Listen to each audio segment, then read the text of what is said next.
नाज़रीन सामेईन अस्सलामु अलैकुम वरहमतुल्लाहि वबरकातुहू। मेरा नाम अब्दुर्रहमान कम्बो है।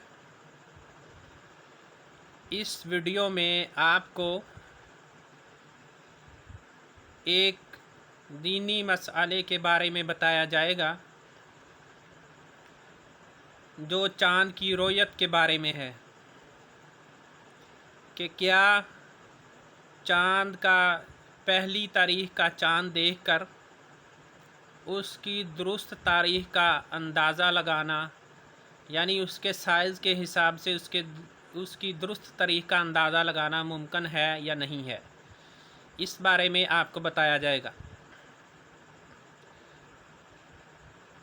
तो नाज़रीन, बड़े शहरों में ख़ुसूसन पाकिस्तान और दूसरे ममालिक के बड़े शहर जैसे पाकिस्तान के अंदर फैसलाबाद, कराची, लाहौर और इस तरह के जो दूसरे बड़े शहर हैं, उनमें पहली तारीख का चाँद नज़र नहीं आता। अक्सर तौर पर यानी पहली तारीख के चाँद से पहले वाला जो महीना होता है वो अगर 30 का हो तो कभी कभार चाँद नज़र आता है, और अगर 29 का हो तो वो तो बिल्कुल बड़े शहरों में नज़र ही नहीं आता।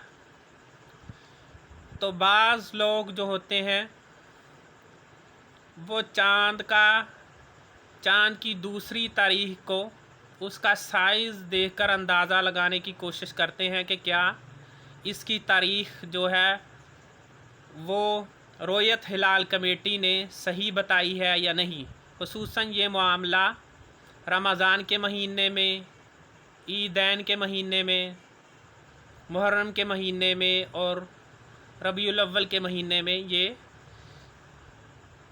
मामला दरपेश होता है। तो बाज़ लोग जो अंदाज़ा लगाते हैं कि दूसरी तारीख का चाँद देखकर अगर वो ज़रा बड़ा हो तो कहते हैं कि रोयत हलाल कमेटी ने सही नहीं बताया और एक दिन का कमी बेशी कर दी। तो उनके लिए मेरी गुजारिश है कि रोयत की जो किताबें हैं उनमें लिखा हुआ है कि अगर आपने साइज़ का अंदाज़ा लगाना है, साइज़ देखकर चाँद की तारीख का अंदाज़ा लगाना है, तो साथ ये भी जहन में रखना चाहिए कि जिस चाँद का आप अंदाज़ा लगा रहे हैं उससे पहले वाला महीना 30 का था या 29 का था। अगर वो महीना 30 का हो, 30 का हो, तो चाँद पहली तारीख का चाँद जो है वो ज़रा बड़ा होगा और उसका उफ़क़ पर यानी आसमान पर नज़र आने का दौरानिया भी ज़्यादा होगा। और अगर उससे पहले वाला महीना 29 का हुआ तो जो पहली तारीख का चाँद है वो तो शहरों में नज़र ही नहीं आएगा। अगर फिर उसकी दूसरी तारीख का पर अंदाज़ा लगाना है तो ये बात जहन में रखनी चाहिए कि 29 का चाँद जो है यानी 29 का महीना हो और उसके बाद पहली तारीख शुरू हो जाए तो ये चाँद ज़रा बारीक होता है और इसका उफ़क़ पर यानी आसमान पर नज़र आने का दौरानिया भी कम होता है। लेकिन इसके साथ साथ एक और बात जो मैं ख़ुसूसन आपको बताना चाहता हूँ कि अगर इसी वजह से आपने शकूक व शुबहात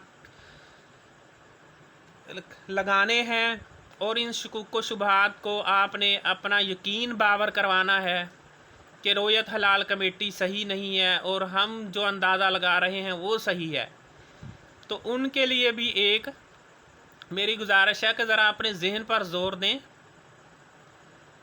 और ये सोचें कि आप अंदाज़ा लगा रहे हैं इस चाँद का, लेकिन अगर बिलफर्ज इससे पहले वाले महीने के चाँद के अंदर भी कोई गड़बड़ हुई तो फिर आप क्या कर लेंगे। तो लिहाजा यानी इससे पहले वाला महीना जो है, मिसाल के तौर पर आपने 2 तारीख को चाँद का अंदाज़ा लगाया या पहली को अंदाज़ा लगाया, तो उससे जो पहले वाला महीना है उसके पहली या दूसरी के चाँद के अंदर भी गड़बड़ हुई, तो आप फिर क्या करेंगे? लिहाजा मुख्तसरन मेरी ये वीडियो बनाने का मकसद ये है कि चाँद का साइज़ देख के बिल्कुल 100% सही अंदाज़ा लगाना ये मुमकिन नहीं है। लिहाजा चाँद की रोयत का एतबार यही है कि शरई आदिल सच्चा गवाह हो, वो आपको चाँद का देखकर बता दे, या आप खुद चाँद को देख लें, तो यही चाँद की रोयत का मामला है। और यही चाँद की रोयत के बारे में शरीयत का फ़ैसला है कि शहादत से ही चाँद की रोयत का इस्बात होगा और इसी से ही चाँद की रोयत मुमकिन होगी। लिहाजा साइज़ का अंदाज़ा लगा कर शकूक व शुबहात का इजहार करना और फिर इन शकूक व शुबहात को इस हद तक ले जाना कि ये यकीन की हद तक पहुँचाना और रोयत हलाल कमेटी के फ़ैसलों को जुटला देना और उस पर शकूक व शुबहात का इजहार करना, ये मामला ठीक नहीं है।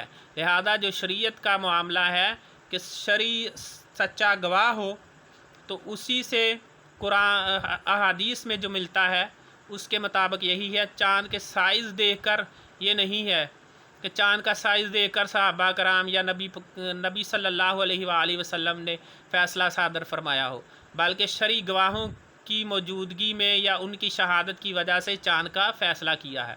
लिहाजा यही शरई मसला है, इसी को जहन में मद्देनज़र रखना चाहिए। हाँ, कुछ ना कुछ अंदाज़ा हो जाता है चाँद का साइज़ देखकर, लेकिन ये कोई हतमी फ़ैसला नहीं है। तो नाज़रीन, ये थी मेरी वीडियो एक शरई मसला के बारे में। उम्मीद है आपको ये पसंद आई होगी। अगर पसंद आए तो इसको लाइक कर दें। जज़ाकुमुल्लाहु खैरा।